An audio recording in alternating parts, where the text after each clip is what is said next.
2 years ago, we made a video about the postgrad experience, specifically around the anxiety you usually feel in your early 20s, also known as the postgrad blues. Now, in our late 20s, we're finding ourselves transitioning into a new phase that we're calling the limbo stage.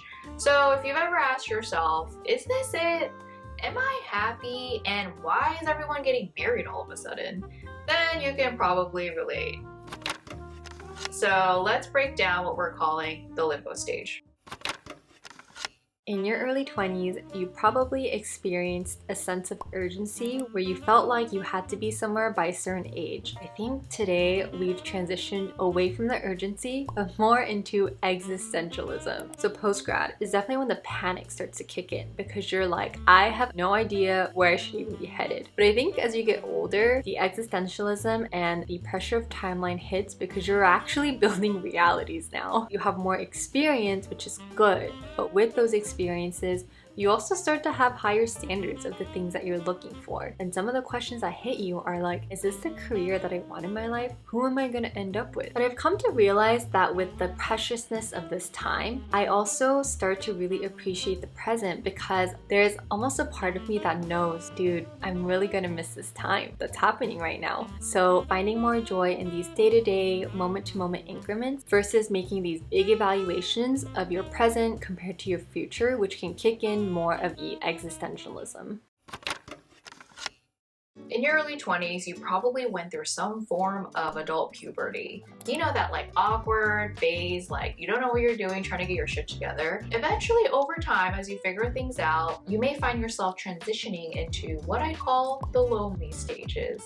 I think loneliness creeps up in a lot of different ways. Relationships, both romantic and friendships, but also in your career. It's very normal and human to feel left behind when you see your peers and friends advancing through the more traditional life stages, whether that's marriage and kids, getting a mortgage. And even if you don't want said thing, just the pure absence of it may just make you feel left behind, even though you don't even want it. So for me, I thought when I was younger that I would have kids by the time I'm 30. Now I'm actually like starting the egg freezing process this year. And I made that decision because I realized that fits better with what I want my life to look like longer term. But that being said, a lot of people around me are already married, trying or have kids and coupled up. Meanwhile, I'm single and opting for a freezer, okay? So yes, of course, like that's when the loneliness creeps in. And of course, sometimes I want to come home to someone, right? But I also feel a sense of peace with where I'm at and the decisions that I have made because it aligns with what feels true to me. And while absence can be easily translated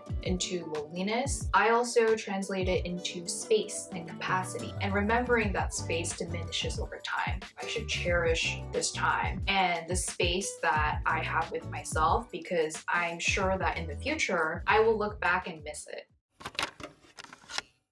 In your early 20s, you probably looked for perfectionism, wanting that next step to be the most perfect one for you. I think as you get older, you enter what I like to call the compromising stage, where you stop looking for that perfection, but the grass is greener syndrome really starts to hit because it's almost like everybody has lawns now, and you can really see like whose lawn is so lush that they need a gardener, while like I'm over here managing my fake plants from Target. Age definitely starts to matter less as you get older because some people feels like they make it overnight and you're just like, how did you end up there? I feel like we were like starting from the same place. And it's also common that during your 20s, you've probably made a pretty big career switch, so it can even feel more that way. And sometimes I feel like it can be more torturous knowing what you want and not being able to attain it versus earlier in your 20s, you don't really have a clear picture of what that is. So while that can seem ambiguous, I think it also feels really promising, and you almost lose that a little bit as you start to gain experience. I definitely feel the grass is greener syndrome, where some years I'm like, hey, look at this tree I'm growing, and then other years I'm like, holy shit, it turned into a succulent, like what happened? But I think the important thing to remember is that the grass might be green because of the angle that you're looking at it. You don't get that 360 view into anybody's life, and nobody's life is perfect. And I I won't know what that person's compromise was to get to where they are today. So for example, I know that the trade-off of growing my career like this in the States is that I don't really get to see my family in Seoul that often. Because someone might like even my garden's view from a certain angle, there's always going to be compromises, so I try to remind myself that I'm seeing a very small fragment of someone's life and I'm not seeing the full picture.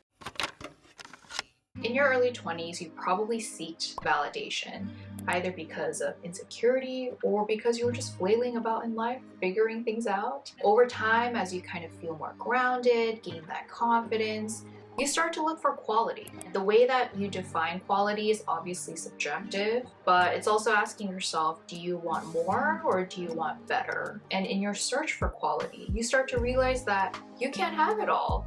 You need to prioritize and figure out what's important to you because those priorities end up defining your life. How I define quality is really what is meaningful, what is deep, what is sustaining. Versus in the past, I used to be so goal-oriented and I would have my goals for the year, and if I check all of them, it meant that I had a great year. And of course I still feel like that. I always have goals and stuff, but now I have another dimension to it. What is that state that I am trying to achieve through all these goals? What does it really mean to live a meaningful life? In your early 20s, you might have experienced acclimation where you kept moving your goalposts depending on what was achieved and you pretty much forgot how far you actually came. I feel like today that acclimation has now evolved into what I call the journey, where you start to measure life by the experience rather than just the wins. When you're young and you're super busy running around almost like with the chicken with its head cut off, but then you kind of stop and ask yourself, is this a meaningful and actually productive way to spend my time? Or am I just spending this time to distract myself? A big part of maturity for me has been realizing the best part of it all is actually the experience versus stacking up as many wins as possible as younger me thought. At this stage in life, you start to self-reflect more, and now I've been asking myself, does my current life reflect the person I'm evolving to be / want to be? And depending on what the answer is, you might have a very difficult but really rewarding decision ahead of you. On that note, thank you guys so much as always for watching. Would love to hear which ones stuck out to you guys the most, and catch you in the next one.